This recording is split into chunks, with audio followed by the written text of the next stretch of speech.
Starting with economics today, same like your OC, ये भी 100 marks का पेपर है। याद रख लो कि का पेपर ना बोर्ड्स में वो कंप्लीट करना बहुत, मतलब ऑन एन एवरेज कोई भी बच्चा रहता है, कोई भी, इवन टॉप से बेटा मार्क्स छूट ही जाता है, उस लेवल का पेपर आता है बोर्ड्स एग्जाम के अंदर। उसके पीछे का रीजन क्या है बेटा? सी, आपका जो पेपर आता है ना बेटा, that is divided into various sections, section A, section B, section C, section D and section E। Section E के अंदर ना बेटा आपके 5 मार्क्स वाले आंसर होते हैं, तो उसी के अंदर 5 मार्क्स में you have to write 4 answers for 20 marks total. लेकिन इकोनॉमिक्स के अंदर जो 5 मार्क वाले आंसर होते हैं ना बेटा, वो 5 लिखने अपने को टोटल, मतलब 25 मार्क का सेक्शन E का वेटेज है, ठीक है। सो वो एक थोड़ा टाइम कंज्यूमिंग हो जाता है। उसके अलावा बेटा उसमें 5 मार्क के आंसर के लिए आपको वापस 10 स्टैंडर्ड में जाना पड़ेगा एंड ग्राफ ड्रॉ करना कंपल्सन है, मतलब आता ही आता है वो। सो सेक्शन ई के अंदर 5 मार्क का एक आंसर कंपल्सरीली आपको ग्राफ ड्रॉ करने आएगा, जो आपने 10 स्टैंडर्ड में किया था ना, सिंपल बार डायग्राम, डिवाइडेड बार डायग्राम, फिर क्लस्टर बार डायग्राम। तो इस तरीके से ये 4-5 डायग्राम में से कोई भी एक डायग्राम ड्रॉ करना कंपल्सन है, जो आएगा सेक्शन ई के अंदर। अब वो जो सेक्शन ई के अंदर जो ग्राफ ड्रॉ करने आता है ना बेटा 5 मार्क्स के लिए, वो आता है कंपल्सरीली आपका इको चैप्टर नंबर 1 से, मतलब ये चैप्टर से इन शॉर्ट। ये चैप्टर का अगर बोर्ड्स में देखे बेटा, तो ऑन एन एवरेज इसका 10 से 12 मार्क का वेटेज जाता है, जिसमें से 5 मार्क का एक ग्राफ श्योर हो गया। So for remaining 7 to 8 marks दूसरे क्वेश्चन आंसर्स आने के चांसेस होते हैं। क्लियर? फर्स्ट चैप्टर काफी इजी है बेटा, ग्राफ्स इन इकोनॉमिक्स, चैप्टर का नाम ही है कि इकोनॉमिक्स के अंदर सर ग्राफ की क्या जरूरत है। सो एक कंसेप्ट समझो बेटा कि इकोनॉमिक्स के अंदर बहुत सारे डेटा होते हैं एंड उन डेटा को याद रखना थोड़ा डिफिकल्ट हो जाता है। दैट इज द रीजन उन डेटा को इजीली हम लोग याद रख सके, इजीली हम डेटा को स्टडी कर सके, एंड उसके लिए हम लोग पिक्चर्स का इस्तेमाल करते हैं। अब पिक्चर्स के अंदर 2 चीजें आती है बेटा, एक हो जाएगा डायग्राम, दूसरा हो जाएगा ग्राफ। पिक्चर्स का इस्तेमाल हम इकोनॉमिक्स में करते हैं ताकि जो इकोनॉमिक्स को हमने डिफिकल्ट सब्जेक्ट माना है उसको हम लोग इजी कर सके। क्योंकि आप सब जानते हो बेटा कि मैं आपको समझो, ये जो हम लोग पढ़ रहे हैं अभी बेटा, यही सब चीज अगर हम लोग समझो बेटा टेक्स्ट बुक से पढ़ते रहेंगे, तो टेक्स्ट बुक से पढ़ने आपको कितना बोरिंग लगता रहेगा ना, मतलब वो पूरा लाइन देखना, सेंटेंस देखना। उसी को हमने क्या कर दिया है, शॉर्ट में थोड़ा बेटा कन्वर्ट कर दिया है प्रेजेंटेशन के अंदर। सो जैसे ही हमने प्रेजेंटेशन बना लिया है,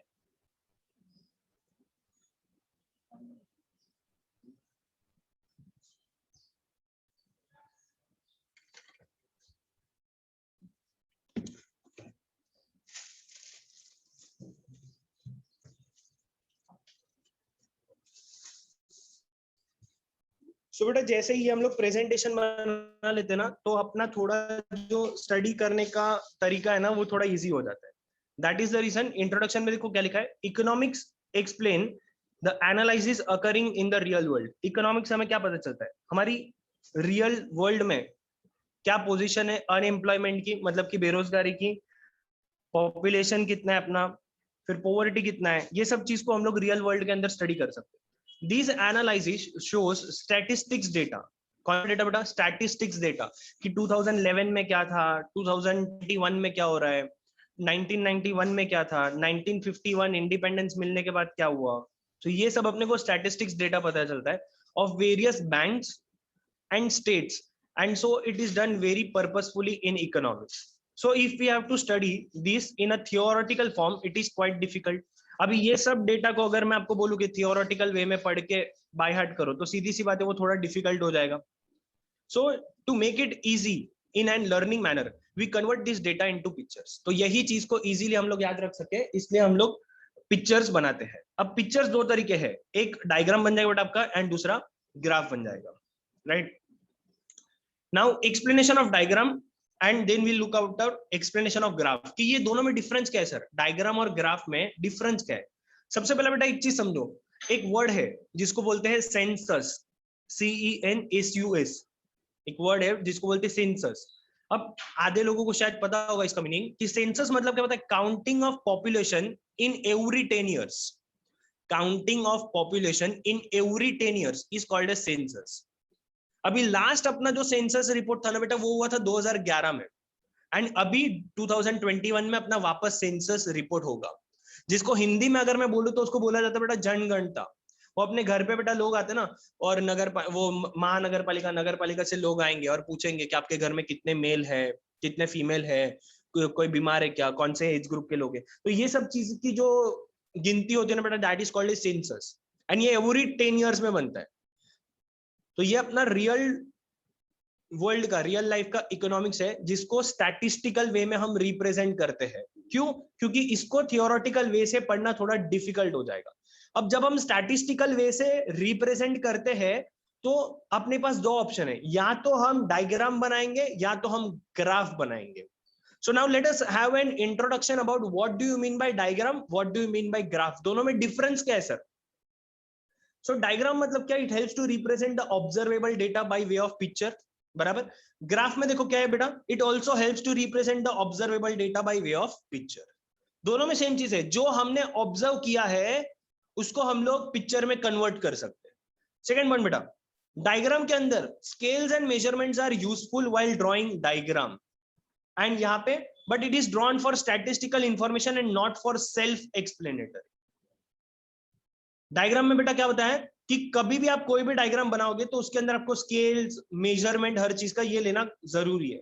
diagram is drawn for discrete frequency distribution, we draw this for self explanation. For example, diagrams used by advertising companies for attracting consumer. बेटा डायग्राम ड्रॉ करने के टाइम पे आपको स्टैटिस्टिकल इंफॉर्मेशन की जरूरत नहीं है, एंड आप डिस्क्रीट फ्रीक्वेंसी डिस्ट्रीब्यूशन के लिए भी डायग्राम बना सकते हो। अब मैं आपको वापस 10th स्टैंडर्ड में लेके जाता हूं बेटा। अपने पास दो टाइप की फ्रीक्वेंसी डिस्ट्रीब्यूशन रहती है, एक कॉन्टिन्यूस, एक डिस्क्रीट। अगर आपको याद रहेगा तो आपको है ना ग्राफ बनाने के टाइम पे ना वो लोग डेटा देते थे 10 to 20, 20 to 30, 30 to 40, 40 to 50, ऐसा आपको डेटा दिया जाता था। एंड मान लो बेटा आपको डेटा में 10 to 20 दिया है, एंड फिर आपको 20 to 30 नहीं, 21 to 31 दिया था। तो वो टाइम पे आपको याद है आप क्या करते थे? प्लस 0.5 माइनस 0.5 करके उसको कंटिन्यू बनाते थे। तो जब आपको ग्राफ बनाना है ना तो continuous frequency distribution is compulsory, लेकिन डायग्राम के टाइम पे you can have discrete frequency distribution also. Diagram के टाइम पे आपको जो डेटा है ना वो कंटिन्यूस रहना जरूरी नहीं है। डायग्राम आप सेल्फ एक्सप्लेनेशन के लिए बना, खुद की समझ के लिए बना रहे हो। इसलिए एग्जांपल में क्या दिया है, एडवर्टाइजिंग कंपनी वाले जो होर्डिंग बनाते, बड़ी बड़ी होर्डिंग, तो वो लोग मेजरमेंट वगैरह नहीं लेते, वो अपने हिसाब से कुछ भी बना लेते, छोटा होर्डिंग, बड़ा होर्डिंग, छोटी एडवर्टाइज, बड़ी, that is for self explanation, बराबर। तो ये आपकी हो गई इंट्रोडक्शन ऑफ डायग्राम। अब आओ बेटा अपन देखते हैं इंट्रोडक्शन ऑफ ग्राफ। इसमें भी पहला पॉइंट कॉमन था, it also helps to represent observable data by way of picture. जो हमने देखा है उसको हम ग्राफ में उतार सकते हैं। Second, but it is drawn for statistical information and not for self explanation. ये सबसे इंपॉर्टेंट बेटा, डायग्राम हम लोग सेल्फ एक्सप्लेनेशन के लिए बना रहे हैं, ग्राफ हम लोग सेल्फ एक्सप्लेनेशन के लिए नहीं बना रहे। जब हम लोग कोई चीजें खुद के लिए नहीं बना रहे, हम लोग कुछ चीजें जब पब्लिक के लिए बनाएंगे ना बेटा, तो वहां पे परफेक्शन रहना जरूरी है। दैट इज द रीजन यहां पे अपने पास स्टैटिस्टिकल इंफॉर्मेशन रहना चाहिए। स्टैटिस्टिकल इंफॉर्मेशन के अंदर ही ये सब कुछ आ जाता है। आपका एक्स एक्सिस कैसा रहना है, वाई एक्सिस कैसा लेना है, जीरो ओरिजिन मार्जिन कैसा रखना है, फिर डिस्क्रीट कंटिन्यूस फ्रीक्वेंसी डिस्ट्रीब्यूशन, ये सब कुछ आपका आ जाता है बेटा स्टैटिस्टिकल इंफॉर्मेशन के अंदर। कौन सा फॉर्मूला कब अप्लाई करना है, कैसे आंसर मिलेगा, ये सब कुछ आ जाए बेटा स्टैटिस्टिकल इंफॉर्मेशन के अंदर। So it is drawn for data with continuous frequency distribution. 1 mark का क्वेश्चन बेटा एग्जाम में बहुत बार पूछा जाता है। For diagram discrete frequency distribution, and for graph continuous frequency distribution. उसका एक्सप्लेनेशन मैंने अभी आपको दिया बेटा। अपने को एग्जाम में क्वेश्चन आता था 10 to 20, 20 to 30, 30 to 40, तो ये हो गया कॉन्टिन्यूस फ्रीक्वेंसी डिस्ट्रीब्यूशन, जिसके लिए अपन ग्राफ बनाएंगे। एंड समझो अगर एग्जाम में डेटा आ रहा है 10 से लेके 19 तक, 20 से लेके 29 तक, फिर 30 से लेके 39 तक, तो वहां पे पहले आपको कन्वर्ट करना पड़ता है, प्लस 0.5 -0.5 और फिर आप उसको बना सकते हो, समझा? इसलिए डिस्क्रीट जब कंटिन्यूस नहीं है तो क्या बनाएंगे, डायग्राम। कैसे याद रखने का, D diagram discrete, D diagram discrete, ठीक है। एंड ग्राफ में क्या चाहिए, कॉन्टिन्यूस फ्रीक्वेंसी डिस्ट्रीब्यूशन, जीसी कॉन्टिन्यूस फ्रीक्वेंसी डिस्ट्रीब्यूशन।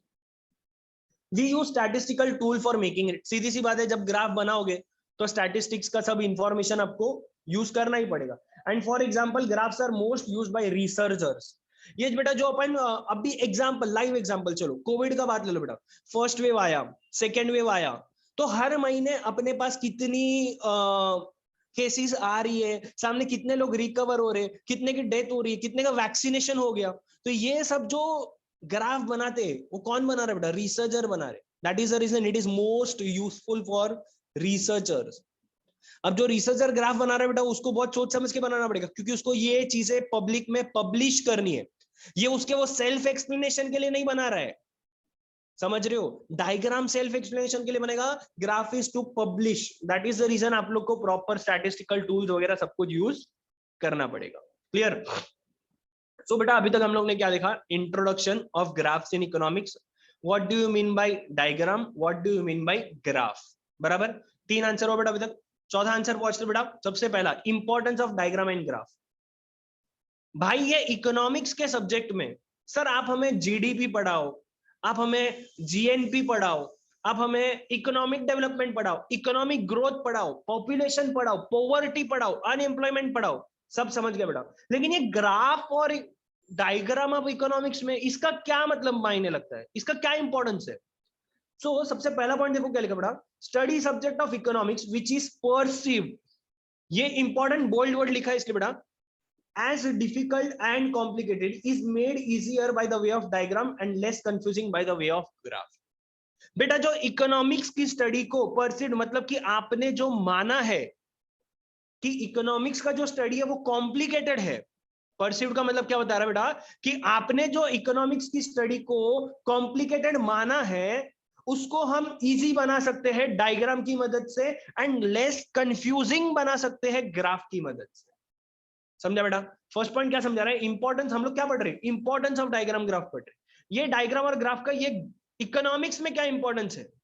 सो इकोनॉमिक्स के अंदर जो हमने परसीव्ड ये सब्जेक्ट को जो हमने कॉम्प्लिकेटेड माना है उसको हम लोग इजी बना सकते हैं bye the way of diagram. Sir याद कैसे रखने का, इजी डायग्राम ये कैसे याद रखना है, ई एंड उसके बाद डी। सो इजी कैसे बनाएंगे, डायग्राम की मदद से। And less confusing, C G, उधर भी जीसी था ना, तो यहां पे भी C G, less confusing by the way of graph.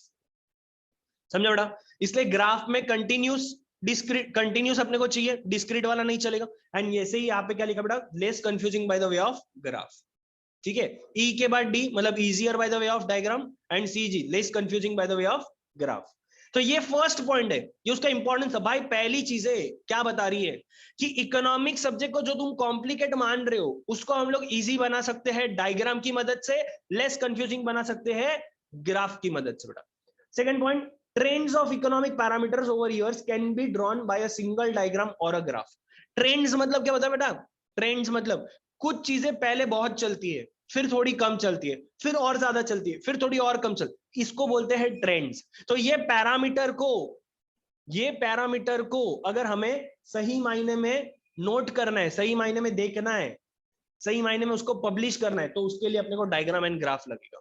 जैसे सर एग्जांपल दो ना, सर एग्जांपल दो बेटा। कैडबरी जो है, कैडबरी वाले, तो वो लोग है ना ये चीजें बनाते हैं, डायग्राम ग्राफ दोनों बनाते हैं। वो लोग देखते हैं कि नॉर्मल टाइम पे 5 रुपए, 10 रुपए, 15 रुपए, 20 रुपए वाली कैडबरी का सेल ज्यादा रहता है, लेकिन दिवाली के टाइम पे, रक्षाबंधन के टाइम पे, सेलिब्रेशन का सेल ज्यादा रहता है, ये बाकी चीजों का सेल कम रहता है। तो ये है ट्रेंड्स। अपने यहाँ पे बेटा क्या बोलेंगे अपन, ट्रेडिशनल का ट्रेंड ले लो। इंडिया में पहले सब बहुत चीजें फॉलो करते थे, धीरे धीरे धीरे धीरे धीरे धीरे कम होती गई। फिर बीच में वो फटे कुटे कपड़े पहनने वाला ट्रेंड आ गया, अब वो भी निकल गया। मतलब ये इसको बोलते हैं ट्रेंड। तो इसको रिकॉर्ड करना, इसको देखना कि कितना पीक पे जाके वापस नीचे जाके आ रहा है। तो दैट ट्रेंड्स को रिकॉर्ड करने के लिए भी अपने को डायग्राम एंड ग्राफ की जरूरत पड़ेगी। थर्ड पॉइंट बेटा, changes occurring in various sector of economics can also be explained easily. हम सब जानते हैं बेटा अपने पास 3 सेक्टर है इकोनॉमिक्स के अंदर, प्राइमरी, सेकेंडरी, टर्शियरी, मतलब कि सर्विस सेक्टर, बराबर। सो जब अपना इंडिपेंडेंस हुआ ना, अपने को इंडिपेंडेंस कब मिला? 47 में। तो जब अपना इंडिपेंडेंस हुआ ना बेटा, तो वो टाइम पे 72% of people were engaged in primary activities. मतलब पहले 72% ऑफ द पॉपुलेशन एग्रीकल्चर के रिलेटेड एक्टिविटी करता था। फिर जैसे जैसे 1991 में इंडस्ट्रियल रिवॉल्यूशन आया, क्या बोल रहे हो सर आप, बहुत भारी बोल गए। 51 में जब पहली बार हम लोग ने हिसाब किताब दिखाया, जब पहली बार हम लोग ने सब चीज का स्टडी देखा, तो वो टाइम पे 72% लोग एग्रीकल्चर में एंगेज थे, मतलब कि प्राइमरी सेक्टर में एंगेज थे। फिर उससे कुछ साल बाद 51 से 91 में, मतलब 30-40 साल के बाद 91 में जब हम लोग पहुंचे, एंड वो टाइम पे जब हम लोग ने ऑब्जर्वेशन सब कुछ किया, तो वो टाइम पे लोग शिफ्ट हो गए थे प्राइमरी से सेकेंडरी इंडस्ट्री के अंदर। सेकेंडरी मतलब कि इंडस्ट्रियल सेक्टर के अंदर। तो ये शिफ्ट कैसे आया, ये चेंजेस कैसे आई, ये चेंजेस को नजर करने के लिए, ये चेंजेस को ध्यान में लाने के लिए बेटा इनको ग्राफ एंड डायग्राम बनाना पड़ेगा। नेक्स्ट बेटा और क्या फायदा हो सकता है sir? Comparison can be drawn for economic parameters between various groups, classes, sector etcetera. हम बेटा इजीली कंपेयर कर पाएंगे। जैसे आपके स्कूल की बात ले लो बेटा, आपके स्कूल में 2019 का भी टॉपर होगा, 2018 का भी टॉपर होगा, 2017 का भी टॉपर होगा, कॉमर्स का भी टॉपर होगा, साइंस का भी टॉपर होगा, एंड शायद किसी ने आर्ट्स लिया है तो आर्ट्स का भी टॉपर होगा। तो इसको कंपेयर करने के लिए हमें काम आ सकता है बेटा। समझ रहे हो कि 91% 2012 में थे, 94% 13 में गए, फिर वापस 93 आया, फिर वापस 95। ये क्यों? मतलब ये चेंजेस, इसको कंपेयर करने के लिए भी अपने को डायग्राम ग्राफ बनाना पड़ेगा। मैगी वाले की बात ले लो बेटा, 12 रुपए का पैकेट है, 40 रुपए का पैकेट है, 20 रुपए वाला शायद पैकेट है। तो ये वो लोग बनाते हैं, वो लोग देखते हैं एक्चुअल में कि मार्केट में किस चीज का ज्यादा सेल हो रहा है। अभी आपको मैं पूछूं बेटा, तो आप बोलोगे सर 12 रुपए का ज्यादा हुआ, लेकिन हम इंडिया में रहते बेटा, और इंडिया में आज भी बहुत सारी ज्वाइंट फैमिली सिस्टम चलती है। तो ज्वाइंट फैमिली सिस्टम में लोग 12-12 रुपए वाले 10 पैकेट नहीं लेके जाएंगे, वहां पे प्रेफरेबली वो लोग 40-50 वाला यूज पैकेट ही लेके जाएंगे। तो ये चीजें को कंपेयर करने के लिए भी अपने को डायग्राम ग्राफ बनाना पड़ता है। Clear? And last but not the least, it helps to save the times and effort for the presenter while explanation of to the reader. बेटा ये जो मैं अगर आपको समझा रहा हूं, सब चीजें अगर मैं थियोरेटिकल वे में समझाऊंगा ना, तो आप बोर हो जाओगे बेटा।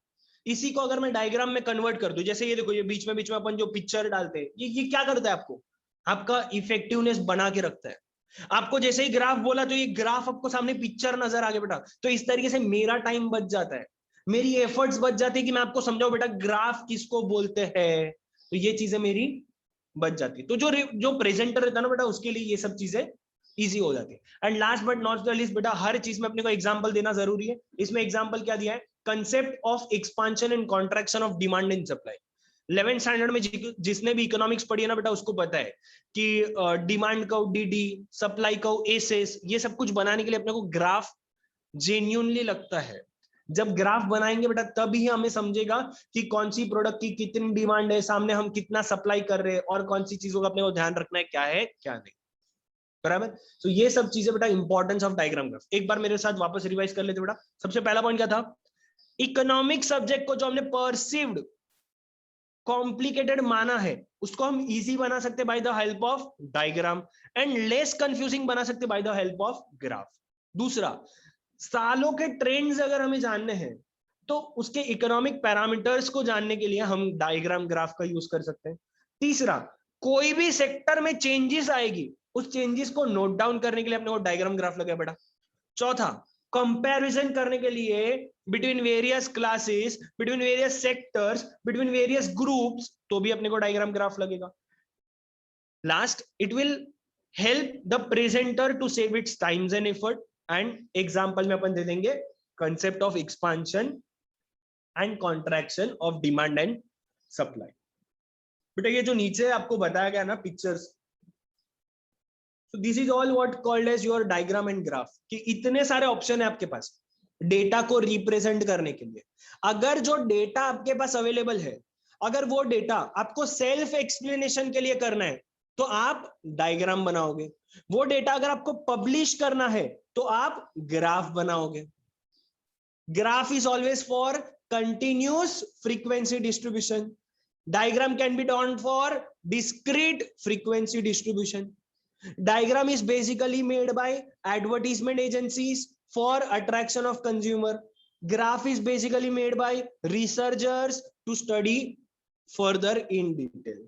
So ये हो गया बेटा आपका थोड़ा बहुत introduction of diagram graph and उसके हमने इंपॉर्टेंस पढ़े बेटा, ठीक है। नेक्स्ट आंसर में चलते बेटा, aspects to be consider while drawing a diagram और अ ग्राफ। ऐसी कौन सी चीजों का सर हमें ध्यान रखना है डायग्राम और ग्राफ बनाने के टाइम पे? सो डायग्राम और ग्राफ जब आप बनाते हो तो बेटा आपको 4 से 5 चीजों का ध्यान रखना है। सबसे पहला चॉइस, आप आपकी मर्जी से कोई भी डायग्राम बना सकते हो बेटा, जरूरी नहीं है आपको यही बनाना है। जैसे कि यहां पे आपको देखो बेटा, यहां पे नीचे कितने ऑप्शन नजर आ रहे हैं? 15 ऑप्शन आपको नजर आ रहे हैं बेटा। ये 15 में से आपको जो भी टाइप का डायग्राम ग्राफ बनाना है आप बना सकते हो। That is called is your choice. Right type of diagram and graph must be chosen to make a picture effective. Certain data can be presented in bar diagram as well as in pie diagram. कुछ data ऐसा है जिसको मैं बार diagram की मदद से भी बता सकता हूं और पाई डायग्राम की मदद से भी बता सकता हूं। अब मेरे हिसाब से जब तक मेरा नॉलेज है, पाई डायग्राम का आपने थोड़ा बहुत स्टडी है ना इंग्लिश में देखा होगा। वो बड़ा सा सर्कल बन के आता है और फिर उसमें डेटा रहता है, उसके ऊपर से नीचे आपको उसका कंक्लूजन लिखना होता है। तो वो आपने थोड़ा बहुत इंग्लिश में देखा होगा, नहीं देखा है तो अपन आगे इसको डीपली पढ़ेंगे, बराबर। सो सबसे पहला पॉइंट क्या बता रहे हैं? एस्पेक्ट्स मतलब कौन सी चीजों का आपको ध्यान रखना है जब आप डायग्राम ग्राफ बनाओगे। तो सर सबसे पहला हमें यह ध्यान रखना है कि हम प्रॉपर चॉइस वाला डायग्राम बनाए बेटा। जैसा अपने को प्रॉपर कोई भी, इतने 15 ऑप्शन अवेलेबल थे, अब भी देखो बेटा हम लोग ने 15 ऑप्शन अवेलेबल, 15 में से जो भी अपने को बेस्ट लगता है, जो अपने को इफेक्टिव लगता है, वो पर्टिकुलर डायग्राम या ग्राफ हम लोग उठा सकते हैं। एंड कुछ बार डायग्राम ऐसे हैं जिसको हम लोग इजीली पाई डायग्राम में भी बता सकते हैं। सेकेंड बेटा मोस्ट इंपॉर्टेंट बेटा क्लैरिटी। आपने एक बार कौन सा डायग्राम बनाना है, कौन सा ग्राफ बनाता है, ये चूज कर लिया फर्स्ट पॉइंट में, उसके बाद वो पर्टिकुलर चीज को आपको क्लियर वे से बनाना बेटा, एकदम नीट एंड क्लीन वे से बनाना बेटा। फॉर एग्जांपल देखो बेटा, इधर देखो, एकदम है ना फ्लैशबैक में चले जाओ। 10th स्टैंडर्ड के अंदर जब आप ग्राफ बनाते थे तो वाई एक्सिस के ऊपर आप डेटा लिखते थे, उसमें 10, 20, 30, 40 या फिर 100, 200, 300, 400 ऐसा लिखते थे बेटा, बराबर। अब समझो फॉर एग्जांपल मैंने आपको बोला बेटा 1000 तक आपको प्लॉट करना है। मैंने आपको क्या बोला बच्चा? 1000 तक प्लॉट करना है। तो इजी मेथड क्या होगा? 100, 200, 300, 400 वैसे करते करते अपन 1000 में लिख दे। अब आपने बेटा थोड़ा है ना अपना 1.5 पॉइंट यूज किया, तो आपने क्या किया? 50 से चालू किया, तो क्या हो जाएगा? 50, 100, 150, 200, 250, 300। तो इस तरीके से आपका पिक्चर है ना बेटा क्लियर नहीं नजर आएगा। इस तरीके से आपके पिक्चर में क्लैरिटी नजर नहीं आएगी, वो फिर बहुत नीट नहीं लिखेगा, वो अनटाइडी दिखेगा। तो ऐसा नहीं होना चाहिए बेटा। मैंने आपको पहले में मर्जी से आपका डायग्राम और ग्राफ उठाने दिया ना, तो जैसे आपने आपकी मर्जी चलाई ना बेटा, तो उसके बाद वो पर्टिकुलर पिक्चर क्लियर रहना चाहिए, क्लैरिटी रहनी चाहिए उसके अंदर। सो picture must look neat and clean. जैसे अगर अपन अपना पिक्चर उठाते तो अपन कितना 10 फिल्टर थोपते बेटा उसके ऊपर। तो वैसे ही ग्राफ में अपन फिल्टर नहीं थोप सकते, क्योंकि वो स्नैपचैट यूज नहीं करता है, उसको अपन खुद बना रहे बेटा, इसलिए अपने को एकदम अच्छे तरीके से उसको बनाना है। So picture must look neat and clean. We can use different colours और shadows to denote various components. ये देखो बेटा, इधर इधर देखो बेटा, ये देखो कितने अलग अलग तरीके के डायग्राम ग्राफ है। पहले में खाली लाइन मारी हुई है, तो वो आपको अच्छे से आता है बेटा। दूसरे में हम लोग ने अलग अलग इफेक्टिव कलर यूज किया है। ये देखो बेटा, ये वाला पाई डायग्राम देखो बेटा, किधर गया बेटा? ये वाला पाई डायग्राम देखो बेटा, जिसके अंदर बहुत सारे कलर यूज किए। एंड उसके बाद लास्ट में एक पाई डायग्राम देखो जिसके अंदर से blue and silver colour use किया। सो इस तरीके से आपको एकदम क्लियर इमेज बनाना है। आप अलग अलग कलर्स का यूज कर सकते हो जो पर्टिकुलर कंपोनेंट को डिनोट करे, बराबर। Third and most important point, scales and measures. Scales मतलब कि X axis and Y axis, बराबर। तो ये जो आपकी स्केल्स है ना, वो प्रॉपर इक्वली लेनी चाहिए। जैसे कि आपको टीचर ने 10th में समझाया होगा कि अगर आप वाई एक्सिस के लिए 2 बॉक्स छोड़ रहे हो तो आपको एक्स एक्सिस के लिए भी नीचे से 2 बॉक्स छोड़ने हैं, बराबर। याद है कि ऐसा कुछ 10th में पढ़ाया होगा आपको। So to make a picture look appropriate, we can use various scales and measures. या size and scales which must be taken in accordance with the data. जैसा आपका डेटा है उसके बेस पे आप स्केल्स लो. समझो फॉर एग्जांपल आपका data thousands में है तो आप 1000, 2000, 3000 लिखो. आपका डेटा लैक्स में है तो 1 लाख, 2 लाख, 3 लाख लिखो. आपका डेटा हंड्रेड्स में है तो आप 10, 20, 30, 40 या फिर 100, 200, 300 लिखो. सो जैसा आपका डेटा है उसके बेस पे आपकी स्केल्स एंड मेजरमेंट्स होनी चाहिए. नेक्स्ट बेटा representation of axis. Both the axes of a picture must be represented with appropriate details of what they represent. ये सबसे इंपॉर्टेंट है बेटा, ध्यान से समझो बेटा, टेक्निकल टर्म है. Both the axes of a picture must be represented with appropriate details. ये सबसे इंपॉर्टेंट है, with appropriate details of what they represent. देखो आपको एग्जांपल बता दो, देखो इधर. अच्छा ये देखो बेटा, ये देखो इधर, ये वाला एक डायग्राम बना है बेटा, देखो इधर. उसमें जो एक्स एक्सिस है ना बेटा, आपका एक्स एक्सिस वो डिकेड बता रहा है, मतलब कि नंबर ऑफ इयर्स बता रहा है. 51, 61, 61, 71, 71, 81, 81, 91, इस तरीके से वो टाइम पीरियड बता रहा है आपको, बराबर. एंड जो वाई एक्सिस है ना आपका, वो पॉपुलेशन ग्रोथ इन परसेंटेज बता रहा है. वो क्या बता रहा है बेटा? पॉपुलेशन ग्रोथ इन परसेंटेज बता रहा है. तो ये वाले पॉइंट है ना आपको, ये वाला पॉइंट आपको यही बता रहा है कि आप एक्सिस तो रिप्रेजेंट करो, एक्स एक्सिस लगाओ, वाई एक्सिस लगाओ, उसके बाद उसकी अप्रोप्रिएट डिटेल्स भी बताओ कि वाई एक्सिस पे आपने क्या बताया है, एक्स एक्सिस पे आपने क्या बताया है. समझा बेटा? अपन कौन सा आंसर पढ़ रहे हैं? एस्पेक्ट्स. कौन सी चीजों को ध्यान में रखना है जब आप ग्राफ और डायग्राम बनाओ? तो जब आप ग्राफ और डायग्राम बनाओ तो सबसे पहला मेरी मर्जी, मतलब कि मेरा चॉइस. आप आपके चॉइस के हिसाब से डायग्राम या ग्राफ उठा सकते हो, लेकिन ऐसा उठाना है जो इफेक्टिव नजर लाए. दूसरा क्लैरिटी. आपने आपकी मर्जी चला ली बेटा, तो उसके बाद आप जो भी डायग्राम ग्राफ बनाओगे ना वो क्लियर होना चाहिए, अनटाइडी नहीं होना चाहिए. दूसरा scales and measures. Scale and measure आपको कितने डेटा, कितने टाइम का लेना है, क्या लेना है, वो आपके डेटा के ऊपर डिपेंड करेगा. And representation of axis. X axis बताओ, वाई एक्सिस बताओ, उसके बाद ये भी बताओ कि ये अप्रोप्रिएट क्या रिप्रेजेंट कर रहा है, मतलब वाई एक्सिस में क्या बताना चाह रहा है वो, एक्स एक्सिस में क्या बताना चाह रहा है वो भी आपको बताना है, बराबर बेटा. इसके बाद data table and data source. देखो बेटा एक मिनट देखो ध्यान से, ये देखो, ये जो डिकेड है ना और परसेंटेज है ना, ये आपका डेटा टेबल बन गया. ये क्या बन गया बच्चा? ये क्या बन गया बेटा? डेटा टेबल, जिसमें दो चीजें दी है, डिकेड मतलब कि number of years and population growth in percentage. उसके नीचे थोड़ा देखो बेटा, सोर्स में क्या लिखा है, देखो सोर्स. ये सब हमें कब पता चला, कैसे पता चला, कहां से पता चला? तो सोर्स में क्या आएगा? Census of India. सोर्स में क्या आएगा बेटा? Census of India. जैसे कि हर साल 12 स्टैंडर्ड का जो रिजल्ट आता है, 10 स्टैंडर्ड का जो रिजल्ट आता है, उसके बाद स्कूल वाले ना डिक्लेयर करते हैं कि उनका 100% रिजल्ट आया, 98% रिजल्ट आया, 99% आया. वो कैसे पता चलता है उनको? उनका डेटा के बेस पे वो पता चलता है. एंड फिर सोर्स में वो लोग लिखेंगे सोर्स फ्रॉम XYZ स्कूल. ये स्कूल का रिपोर्ट ऐसा है कि यहाँ पे 100% रिजल्ट आया है, बराबर. तो 1951-61 में अपना पॉपुलेशन कितना ग्रोथ था? 21%. 61-71 में अपन थोड़ा और बढ़ गए, 24%. फिर थोड़ा और बढ़ गए, 24%. फिर 23 थोड़ा कम हो गया, फिर और कम हो गया, फिर और कम हो गया. क्यों? धीरे धीरे लोगों को अक्ल आने लग गई बेटा. पहले लोगों को जॉइंट फैमिली वाला सिस्टम था, लोगों को देखा देखी करनी थी कि अगर मेरी क्या बोलेंगे, मेरे भाई के अगर 2 बच्चे हैं तो मेरे भी होने चाहिए, क्योंकि फ्यूचर में प्रॉपर्टी का बंटवारा होगा. मेरा एक बच्चा है, मेरे भाई के 2 है, तो उसको ज्यादा प्रॉपर्टी चाहिए. ये सब पहले था बेटा. धीरे धीरे पॉपुलेशन का ट्रेंड अपना कम होता जा रहा है, बराबर. सो आज अभी अपना पॉपुलेशन कंट्रोल में, तो भी नो डाउट अपन second largest in the world है. चाइना फर्स्ट है, अपन सेकंड है, उसमें कोई दौरा ही नहीं बेटा. लेकिन वो पहले के कंपैरिजन में तो भी कम हो गया. तो ये डेटा टेबल हो गया आपका. एंड सोर्स, ये आपको इंफॉर्मेशन कहां से मिली, that is called as data source. तो बेटा आ जाओ ये पॉइंट पे वापस, क्या है? Data table and source of data. Picture must be accompanied bye data table. अभी आप जो डायग्राम बनाओगे वो सीधी सी बात है, टेबल के बेस पे बनाओगे बेटा.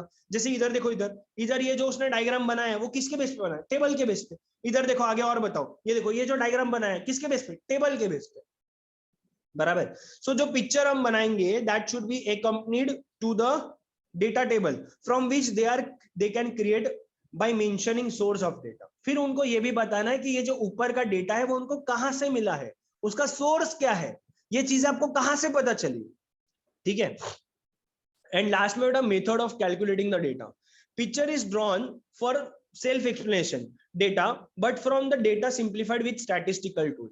ये आपने जो डेटा लाया है जैसे कि 21%, 24%, 24.66%, इसको कैलकुलेट तो किया होगा ना आपने।